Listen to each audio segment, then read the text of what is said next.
You didn't choose to become the responsible one. It just happened. Somewhere along the way, you became the reliable one, the mature one, the one who has it together. And now everyone expects it. The scary part? You don't even remember when you signed up for this role. This video is for the people who feel like the emotional safety net of their family, the planner, the fixer, the one who doesn't get to fall apart because if you do, everything else might fall apart too.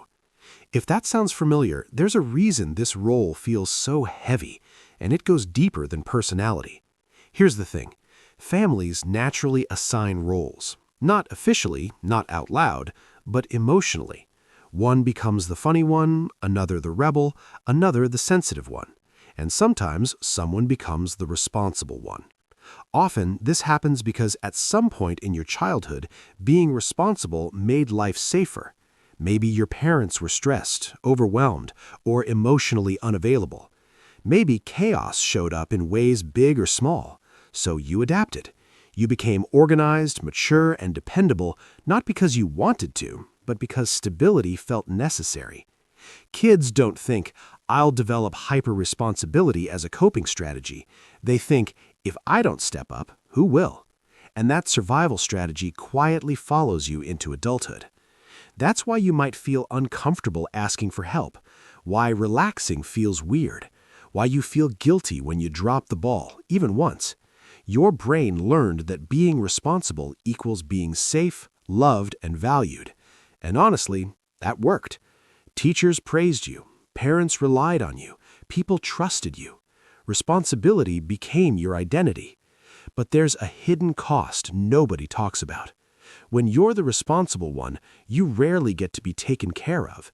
People assume you're fine because you always look fine.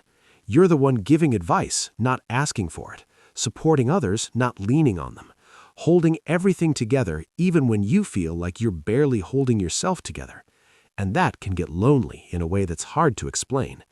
Because from the outside, your life might look stable, successful even, but inside you might feel exhausted, or quietly resentful, or strangely invisible, not because people don't care, but because they've never learned to see you as someone who needs care too. And honestly, that's the part nobody talks about. If this hits close to home, I want you to hear this. Your worth was never supposed to be measured by how much you can carry. Being reliable is a strength, yes, but it was never meant to become your entire personality. You're allowed to be messy sometimes.